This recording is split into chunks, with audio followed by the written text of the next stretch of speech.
Let's get dangerous. We are back. Season 3. The reset button is back once again. January 2021. It's not the reset button with just my ass here, Travis. Welcome, guys. That's alongside me, as always, my co-host, Tannen. Welcome back. How you been? Thank you. Where can everyone catch us? I've been alright. You know, lots of shit.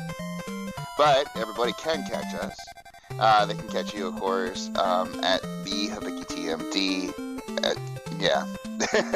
On Twitter at the Hibiki TMD. You can also find me on there at Otannon's Bum. Of course, you can always visit our lovely Reset Button Facebook page. You know, I'm noticing that's getting a little bit more love lately, so I am appreciating that. You can go ahead and plug the rest of your shows too if you like. Well, I can never list all of them. Well, more importantly than that, you can get the official Reset Button t-shirt, unionsmack.bigcartel.com. Get all your official Hibiki TMD merch. And yeah, not like 90% of the shows are coming back. You got Slam Picks back in full force. You got this, you got the Chop Shop. Right now, it's got some game reviews in the works, some goodies, some surprises, and every Monday, catch me on Broken Optics on Twitch with my buddy Mello, TJ Optic, where the Monday Night Melee goes down. Didn't this week. It's not every week. Some weeks shit happens, real life. But if it's a co-op game, we're going to play it. Other than that, Tannen, really good to be back. Super proud. I've figured out the secret. If I make any sound during you doing the intro and where they can find us, it fucks everything up. So I bit my tongue and stayed quiet, and you nailed it. I'm so fucking proud. Now we're going to have to do an experiment next week, and you're going to have to just make some little sound, or somebody's going to have to do something in the background, and I'm just going to be like, fuck! Real quick, I do want to shout out our boys over there, Drink a Beer, Play a Game. They did my Patreon game review request, Dragon Ball GT Final Bout for the PSX. You sick bastards. You actually did it for me. Thank you, guys.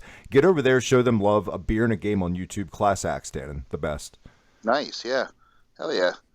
But mine so much, everyone knows what you've been playing. Mine so much hasn't been what I've been playing. It's what I've been watching. And I've been playing some things, but I don't know how the fuck I didn't discover a little show called Review that used to be on Comedy Central with Forrest McNeil reviewing life and all. Have you ever seen God, Review? Yes, I've seen that show. What an amazing show, and I'm so glad that I've been introduced to it. Between that and I got the complete series of box set of Schitt's Creek for Christmas. Everybody, if you don't love Schitt's Creek, I don't know what to tell you.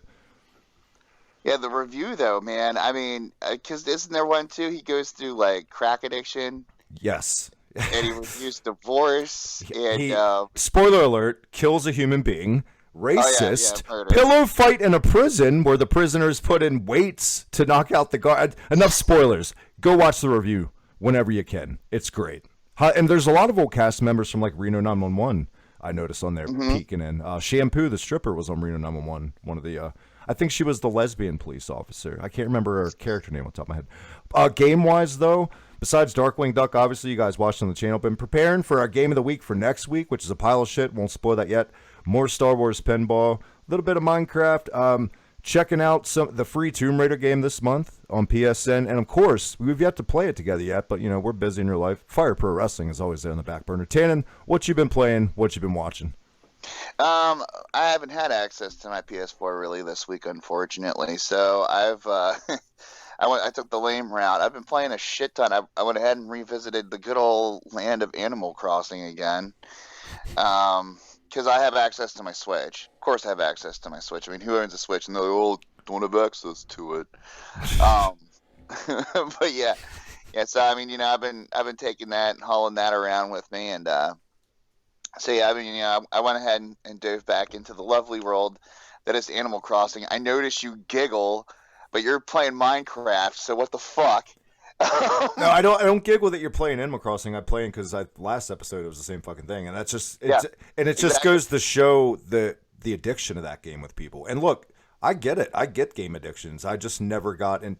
That type of game, that real time game, is never really been. I've tried like Harvest Moons and Animal. I played the first Animal Crossing on game. Harvest Moon isn't real time though, but it still is one of those. I mean, that game you're farming, Stardew and Valley. it takes a lot.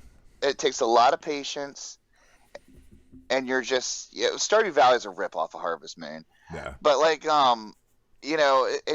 Harvest Moon was one of those games. I mean, I played Wonderful Life, and I enjoyed that one. That one was the one on the GameCube, and before that, I had played 64, and I did play the SNES version. Never owned it, but rented it. And what a shitty game to rent, by the way. What a shitty game to rent. Because you're sitting there and you're putting all the work into it, but then you have to fucking take it back. And of course, some assholes, he's deleting your file when he or she goes to fucking rent it. Yeah. So you're never gonna, just fuck renting that game. But yeah, the other game that I started playing, though, I did start playing Breath of the Wild again. Really? So I'm getting back into that, yeah. And also, because I haven't played it in years, and I realized I had downloaded it. I purchased it for Switch when it was on sale. Right as soon as I had gotten the Switch, it was on sale in the market. Stick of Truth, I started replaying that. Very nice. And I've been every class on every other version of it that I own, except for the Jew. So this time I'm going through it as the Jew. And so not too deep into that yet, but as far as hopefully next week I'll be able to review that fighting class, because I mean I've been fighter. Thief was I was a thief the first time I played it. I really enjoyed that class. I still think so far that's my favorite class. Fighter and Mage are just kind of basic. Thief was a little bit more creative, so I'm hoping that Jew ends up being really awesome. From what I hear, it's one of those classes where, like, as you die, the closer you are to death, the more powerful you become. Mm-hmm. So I want to see how that plays out. And I'm playing it on hard, so I really want to see if I'm punishing myself on this one. But yeah, outside of that, not too much. I don't know. Played some Tetris 99 the other night. I did too, actually, to get the Kirby stuff. It's the only reason. Oh, really? Yeah. Yeah, 2.5 hours went by, and I was like, "Oh shit!" Because you're always like, "Oh, I could get better. I could do better." Like that game, you're totally chasing the dragon. Let me ask you a very serious and important question. Okay, don't bullshit me, because I won't bullshit you. Have you ever won a round of Tetris 99 and come in first? No. Me either. And I think the most I've come in, I came in 5th. Mine's about there too. That is, I love, and I to this day I'm still proud that I came in 5th fucking place. As you should be, because that is some cutthroat shit. My God. Now Mario Kart, I've fucking kicked some ass online. I mean, I've busted ass on that game. But yeah, Tetris 99, fucking shit. I think it's mostly like when it gets down to, like, if you're in the top 20. It's pure luck almost at that point. Right. Like, yeah. I guess I also should mention maybe Dragon Ball Fighter Z, since we played that on the Monday Night Melee this week. It's Dragon Ball Fighter Z. I don't know. It's Guilty Gear with Dragon Ball characters, basically. Gotcha. Oh yeah, no, I've been playing a little bit more. I got a little bit more into Mortal Kombat on the Switch. I don't want to download any of the extra characters and pay the money for it, though. I'd rather play it on the PS4. Yeah. It just looks better. You know what I mean? Load times. Playing on the Switch is fun. It's actually really smooth on the Switch. How brutal are the load times on the Switch? Huh? How brutal are the load times on the Switch of Mortal Kombat 11? Not too bad. I wouldn't argue that it's really that bad. What's it does not look anywhere near as good. But that's the only qualm that I have with it. Everything else is pretty cool. I mean, and of course, like, you're playing it handheld. Now, like, if you're docking it and you want to do, like, a comparison, get on YouTube and see how shitty the Switch version is compared to, like, Xbox One or PS4. It's fucking shitty looking. It looks like shit. But like as far as like playing it handheld goes, I mean, it's not like playing. It's not like comparing like Game Gear Mortal Kombat to Genesis Mortal Kombat 2 or SNES Mortal Kombat 2. Like no, it's nothing like that at all. It's actually like really plays very smoothly, and everything's pretty much the same. So it is nice to pass the time, especially like on handheld wise. But I'm glad we went Mortal Kombat 11 because that's segue to our first quote news story of the week. You want to go there, Tannen, and tackle it? Yeah, sure.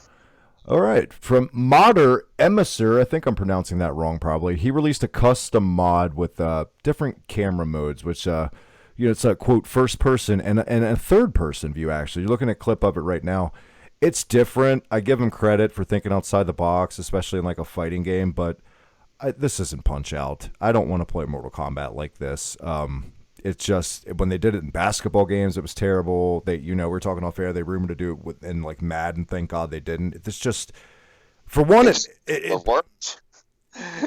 In a way, it's cool. Like in this clip you're looking at right now, guys, it's cool to see the tournament stage. Like more to it, but really there's like 4 people in the row now because it just makes it feel so much smaller and just enclosed.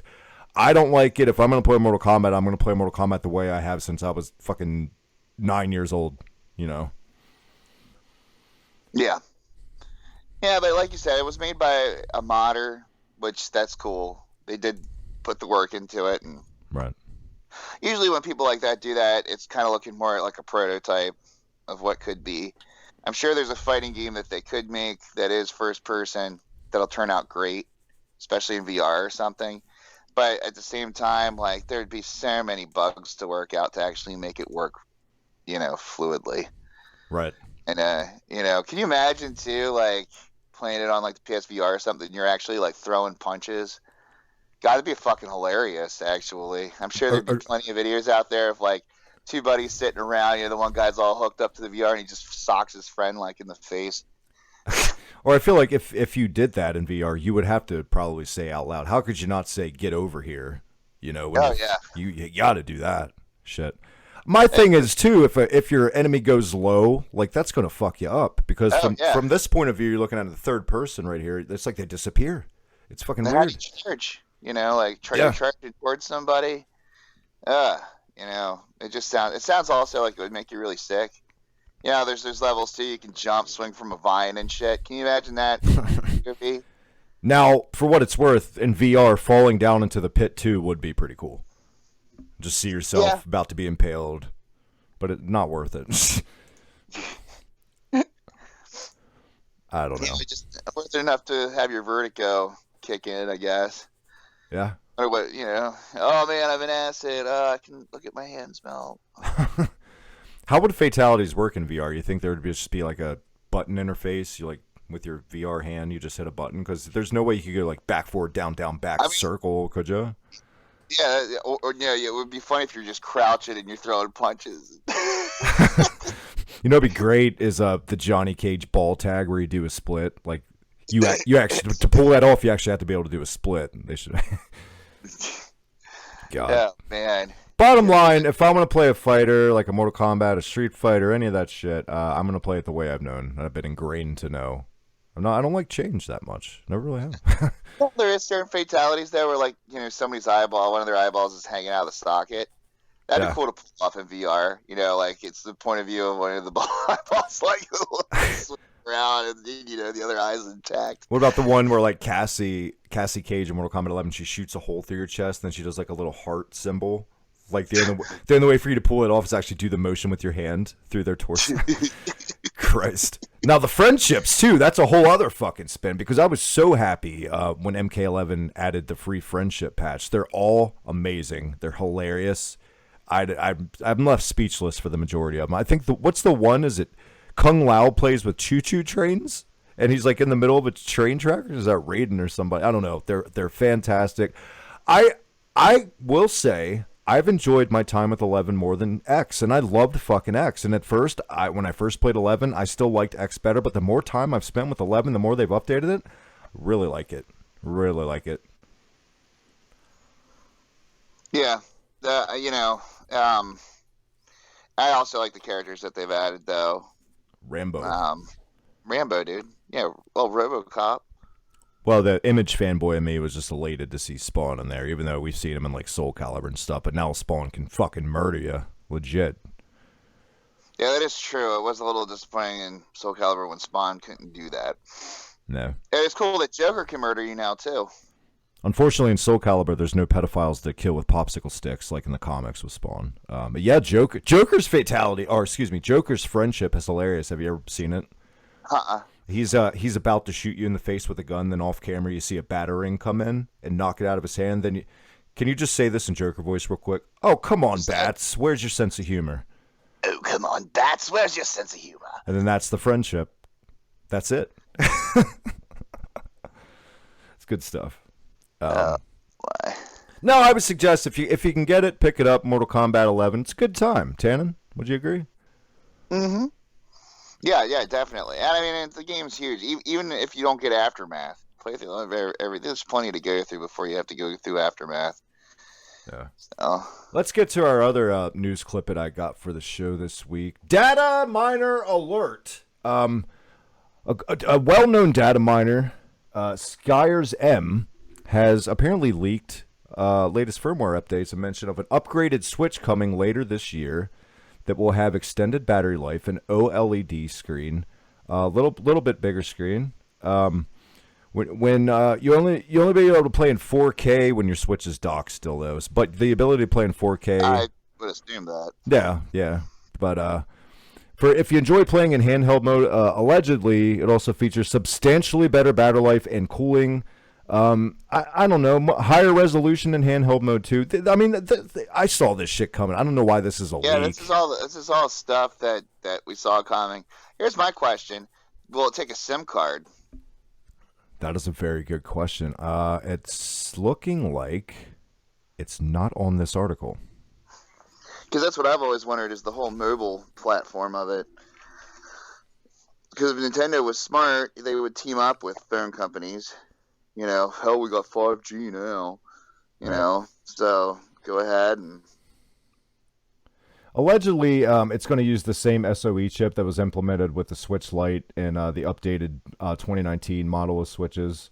It doesn't indicate improved performance. These are all rumors. Like we said, it's from a data miner, but I think we called this fucking years ago, back in like the beginning of season 2 and shit. Like, there's no way they're not going to release something with bigger battery life, bigger screen. It's just what Nintendo fucking does. And 4K. Just to keep up, like they just got to do it. Yeah. So. If this did come to pass, would you stick with the Switch you got still, or would you cash out the coin and get the upgraded one? Let me say real quick, I'm perfectly content with my basic bitch model of my Switch. Yeah, I'm fine with my base model. I mean, if I was to upgrade, you know what I'd do is I'd sell my original Switch and then upgrade. There's no way as to why I have my old Switch, but no. You know, I'd probably stick with my basic bitch model until it actually dies, or you know. I have that very first gen though that has that fucking stupid drift problem with the cons, and I never sent it in for the factory thing. Have you had drift issues at all? I have very little, very, very little, and it's all with the Joy-Con. It's not really with the system itself. I have a pair of Joy-Cons that I got from the shop that fucking suck, or at least the left one does. So I never use it. You know, I should just throw it out. Right. The other one, I mean, it's okay. Every now and again it'll drift, but if I just stop and calibrate it real quick, it stops. So it is a very frustrating system in docked mode a lot of times when you're just angled a little bit in your recliner in the living room and it's not picking up your controllers. Like I have Doom on the Switch the other day and I was just fucking around with it for like 10 minutes while a significant other was like taking a shower or whatever.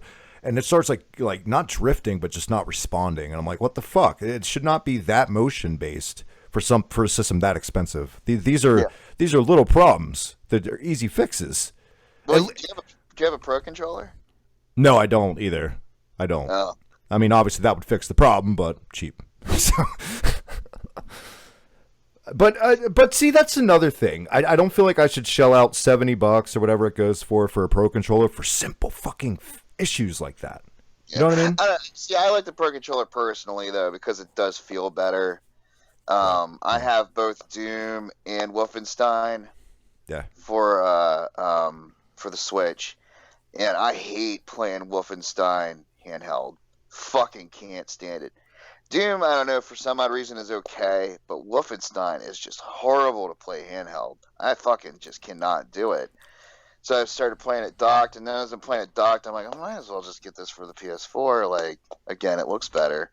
Yeah. But, it's whatever. If I really want to play Wolfenstein, then I have the option. Like, if I'm on the go. I mean, I'll play it, but for some odd reason, it doesn't feel right. And especially, too, like the Pro Controller. Oh, excuse me, feels a lot better. But I don't know, I have a couple of different controllers there. Like, I also have the GameCube controller for Smash Brothers. Right. And, but, you know what else I like using that controller for? Mario Kart. I think That's why. what I really hate with the Switch basic controls is the D-pad on that for the Super NES games, Sega Genesis Collection. I end up using the analog stick way more than I should. So if there was any reason, excuse me too, to get a Pro Controller, it'd be just for the retro games on there. Just that D-pad doesn't feel right to me. It's just a little off. Maybe it's just me. Well, it just feels, it's like clicky. Yeah. Clicking like 3 different buttons. Yeah, I know, I see your point. Yeah, it doesn't have that rockin' feeling to it. You know what I mean? Yeah. That groovy rockin'.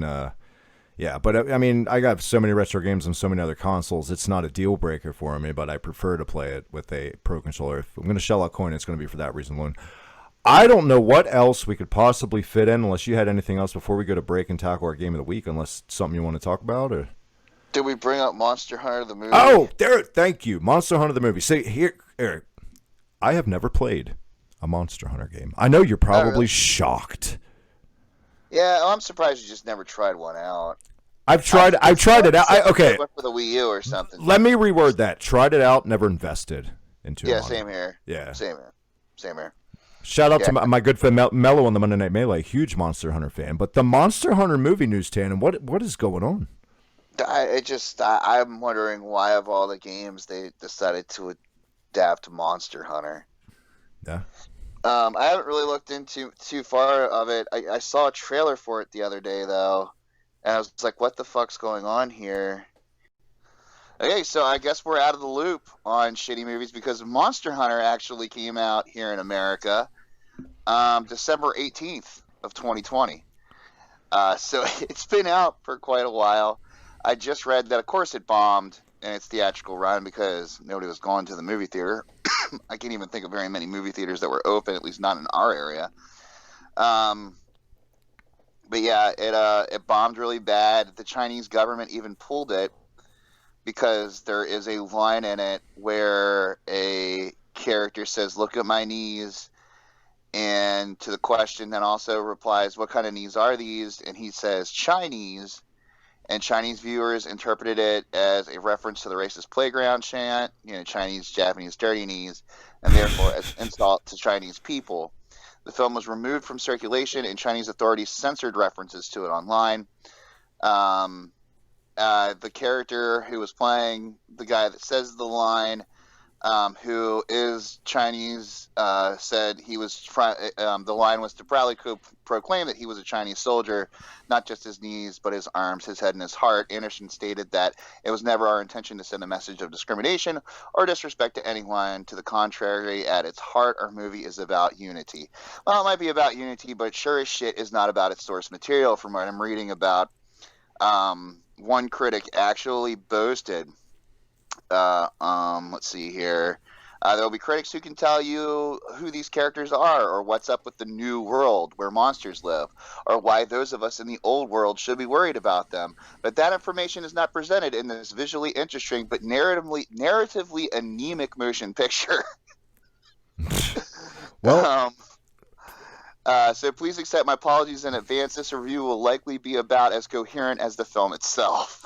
But yeah, of course, we have our main star, Mia, or what's her name? Come on. The chick from Fifth Element. I thought you were going to say Mia Khalifa. Go ahead. Mia Jovovich. Yeah, the chick from Fifth Element. Mia Jovovich. Not Mia Khalifa. Don't shut us down, YouTube. Yeah. Anyway, so she's coming back from the depths of Resident Evil to once again be in another video game adaptation movie. Which is this going to be like the game, or are they going to pull a Resident Evil on this one too? And we're kind of going to, will it leave fans of Monster Hunter kind of being like, what the fuck? That's the funny thing about the Resident Evil movies. Okay, first off, there's an article here on Screen Rant. Already it's saying in the headline, why the Monster Hunter movie looks nothing like the games. So that already tells me right there that, yeah, we're going to be getting a Resident Evil treatment on this one. Yeah. And, of course, we've got Jokovic in it, so, yep, she's going to be, once again, doing this. Jokovic. Here's the thing about it, too. Like, I know people that love the Resident Evil movies. I am not that big of a fan of them. I do, too, and I don't know why. I saw the first one in the theater, and, if it wasn't called Resident Evil, I probably would have been like, yeah, that was a pretty cool sci-fi movie. Right. It's whatever. I had fun watching it. But the fact that it was a Resident Evil movie got to me. I'm like, this has nothing to do with fucking, other than Umbrella Corporation. Mm. It's about, we're going to mention some locations, Raccoon City, The Hive. Let's just, but who the fuck is Alice?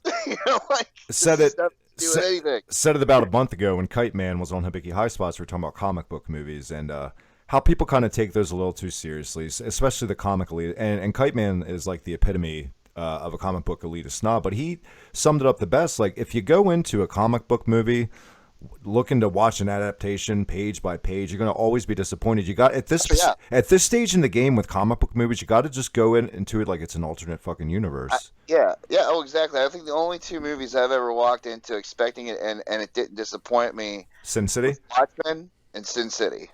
Yeah, both of those. Well, I mean, I loved Watchmen, so so I wasn't disappointed in the movie. And then of course we have these animated movies too. Like you've got like Dark Knight Returns.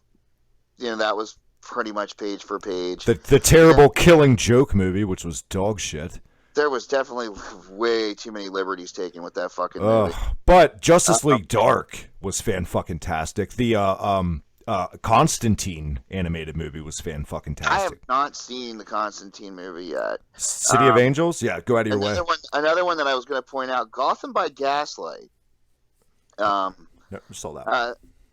I actually liked it. Now, there were some liberties taken with that one, too, because the comic book itself was pretty short. But, I like the liberties that they took with it because it more added to it instead of taking away from it. Like Killing Joke, like the whole It's not Batgirl riding Bruce Wayne's dick on top of a building. The whole fucking thing with Barbara, it was just like, this is even kind of disturbing for me, right? Yeah. Now the parts with like Gordon through the Hall of Terror or whatever. And dude, that was awesome. That was fine. There could have been a little more references to the LSD he was given, but whatever. The taking pictures of Barbara, that was okay. That was fine. But the rest of it, goddamn, no wonder Alan Moore just doesn't recognize that even exists. I hated it. But Justice League Dark, I would recommend. Constantine, definitely. I did not see the one you just told me about, but I'm going to look into that. And I got to say this. The DC animated movies compared to the Marvel movies, come at me in the comments, whatever. They blow the Marvel movies out of the water. Fantastic. Always. I mean, yeah, so what? We're talking shit on, Killing Joke. But it still is better than a lot of the live action movies. So there's that. Yeah. Yeah, I mean, of course, there's Nolan's live action, but this is apples and oranges here, folks. I am excited for Pattinson's Batman. After I saw the trailer, I was like, holy shit, this looks like it's going to be really fucking cool, and it looks like it's going to be more of like a crime thriller.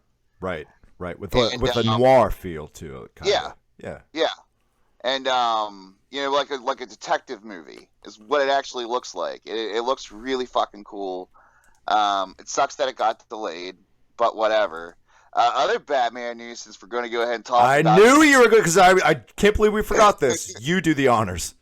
Keaton's coming back. Yeah. We got Keaton coming back for The Flash, at least.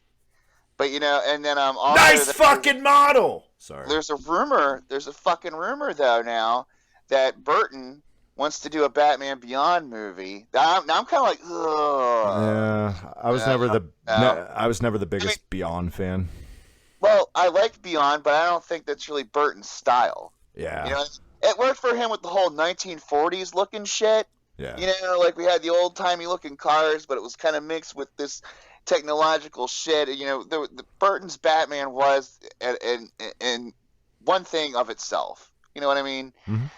But I really don't think. I just if Burton wanted to come back and make a Batman movie, I don't think doing. And if he wanted to do one with Keaton, that'd be great. It'd be a good one where we bring Batman out of retirement.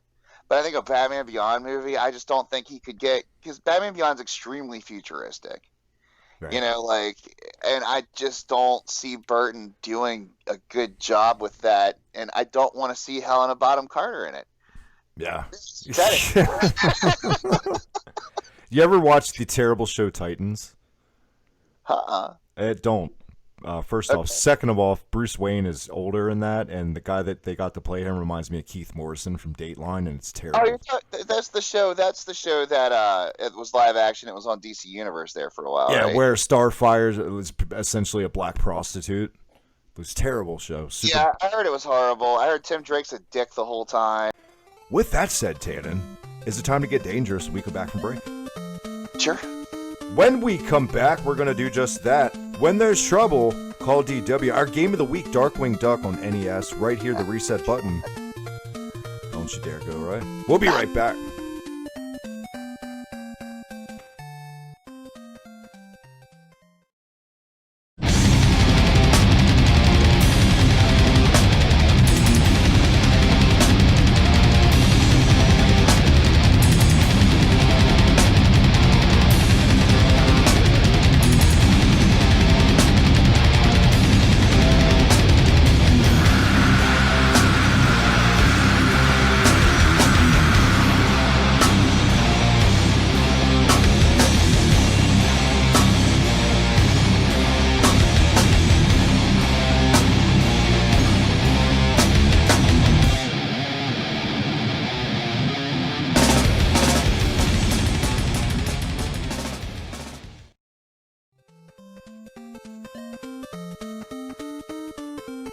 And we're back, I guess, Tannen. Yeah, we're back. Welcome back. Thank you. Am I Launchpad or am I DW? I thought I was DW because you made a picture thing of me. Oh, yeah. And also, I did play the game. And, I did too, on the channel. Yeah, you did on the channel, and you know what? Yeah, fucking Darkwing Duck, more like Darkwing fuck off. Oh, come on. It's not that bad. That game, that banana fucking throwing bastard pissed me off so goddamn much that night. I got so fucking frustrated. And the thing is, this isn't just to review Darkwing Duck. It is actually a good game. The gameplay is really good. It's frustrating. It's frustrating as all fuck. It's frustrating as a Mega Man game. Well, it is. It's a reskinned version of Mega Man 5, basically. Yeah, it's exactly what it is. But also, though, not so much that I want to review Darkwing Duck here, but also Disney Afternoons, which is the compilation that was released for PS4, Switch, and Xbox One. Mm-hmm. Which is a really good compilation, though. I mean, it's got, I almost want to throw a game at you to play.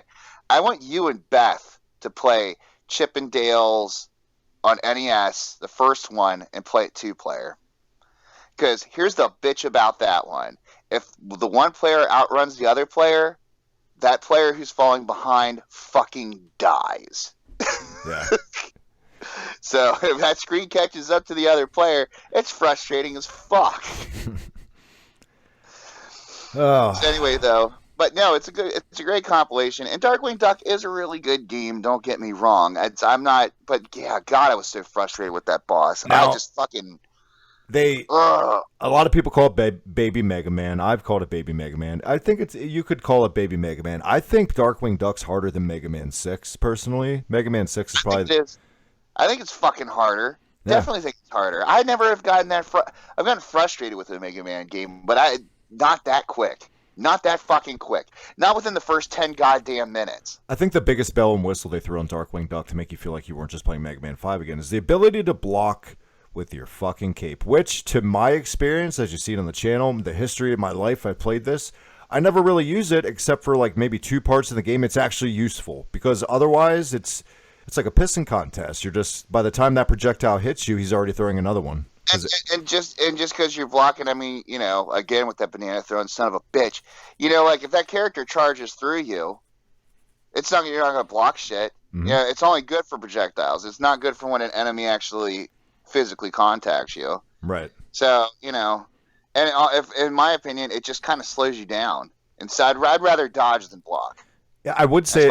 Yeah, same. It's definitely one of the best Disney games on the NES. They did incorporate some shit from DuckTales, like how in DuckTales you can hang on hooks with your cane with screws. You can hang on. There's hooks out the ass in Darkwing Duck. But I gotta say, my favorite part about this game, we're probably on the same page. Probably this is the music. It's one of the most underrated OSTs in the NES library. I fucking love the soundtrack to this game so much. All of those Disney games, though, if you actually play through that compilation, every single game has a really good soundtrack. I mean, DuckTales has an excellent soundtrack. Yeah. Yeah, all of them are really dead on. Chippendales, you got Chippendales Rescue. I mean, that's in there. You can hear it. Mm-hmm. I think Tailspin probably has the worst soundtrack. It's also the worst game on the compilation, too. Yeah, you know what? It's just it's a dumb game. I love that. See, that's the thing with Tailspin. I put a lot of time into Tailspin as a kid. I loved that game as a kid, but man, it aged like shit. Yeah. I was playing it, and that was just my thing. This is just kind of dumb. I'm going to move on. You know what? I'm going to play DuckTales. And ultimately, that's what I ended up playing so far the most out of any of it was DuckTales. Because DuckTales 1 and 2 are just masterpieces, in my opinion. Come at me. But they're really good fucking games. And that's why, DuckTales 2 was the one, no, it was the first one that got the remaster. And that was a good remaster. It was an excellent remaster. A lot of dialogue, but I could get around it. It was fun. Yeah. And they had the original goddamn voice cast, too, for it. Yeah. Which was cool. Also, the cutscenes in Darkwing Duck on NES were really well done. The stage select screen overhead was pretty cool to see the city and stuff, just like Mega Man Pick Your Stage. You see the Darkwing jet fly in, you get Launchpad McCuck there talking to you. Just the whole ensemble cast of characters is there in Darkwing Duck. I don't know what it's going for right now, but I would definitely, if you got an NES, add it to your library. You could do far worse. I would recommend Darkwing Duck. Yeah. Or get, what else I would recommend? That Disney Afternoon compilation. It's totally worth its price tag. It was on sale. I don't know if it is still now, but there you go. I would get it. It was Darkwing Duck on NES. Oh, brace yourself. Card only, no manual, $50. Yeah. It is a $50 game. Now, in box with manual, it goes for anywhere between $80 to $100. Now, don't ever take a gander at the TurboGrafx Darkwing Duck and think it's an enhanced version of this, because boy, would you be wrong, because that is a piece of shit. Really? You would think differently. Anger Video Game Nerd did an episode on a couple years ago. I played it on like an emulator. It's fucking awful. It's so broken. How do you fuck that up, especially on a TurboGrafx who has very few bad games to begin with? You'd think that's a layup on that system. Oddly enough, too, that game is older than the NES version. Yeah. Crazy, right? Yeah, stay away from that one. This is the one you want. You pick this one's weak, and you gave us a good one. You know what's coming. I do not have a good one for us. Because Tannen, we might be getting too old for this shit. Oh, shit. Lethal Weapon for the NES is next week's game of the week. My God. You'll see. You'll see the rage and the frustration, and enjoy, my friends. Make sure you go off screen to the left to switch to Danny Glover, because I did not know that in my first playthrough. You can totally switch your characters, but you got to go off screen. So weird. Every time you pick him, there should be a dialogue that comes up that just says, I'm too old for this shit. Yeah, there should. Instead, there's like this weird little ding sound that's like piercing to the ears. And why not just be able to push fucking select to switch your guy? But that's spoiling the review for next week. Any other things you want to add about Darkwing Duck or the Disney Afternoon Collection before we wrap it up this week? Nothing I really think though. It's like I said, it's a title I recommend. It's kind of a why not thing. Get it for your kids. Make your kids play it, so that way they appreciate the games that hold their hands these days. And not just that, make your kids watch some Darkwing Duck with you while you're at it. It still holds Yeah, up. It's still a good show. I thought they were re-releasing that actually. Didn't they do a thing? Like new episodes? Yeah, I thought they were rebooting it. Let me do my research here. I haven't heard that. There is a reboot in the works. There you go. Well, I'm excited as hell now. Going to be on Disney Plus. If Animaniacs reboots any indication of how good that looks, then man, I hope they don't drop the ball with Darkwing either. Yeah, same here. Man, it's good to be back again this week. Yeah, I think we got it all in, just like she said. Anything else you want to add before we get out of here, Tan? Nope, I'm good. One more time, where can everyone catch you on social media? You can catch me at OTannensBum on Twitter. Also, you can catch us both on our Reset Button with Tannen and Travis Facebook page. You can catch Travis, of course, at the Hibiki TMD. And Slampigs podcast, all that good shit. I don't know how do you want me? You made a noise. No, it was a happy noise, like a proud father, like a proud father, like not that a boy. You nailed it. But there's two new curveballs you're not used to, and that's not your fault. Unionsmack.bigcartel.com, get your official Reset Button t-shirt and all the other official Hibiki TMD merch. And every Monday night, usually, Broken Optics on Twitch. Catch me, Mellow, Kite Man, and Optic himself, the Monday Night Melee. If it's a co-op game, we're probably going to play it. Yeah. That's all I got. So, yeah. Until next week, Tannen, my man, and this is the Reset Button. That's it.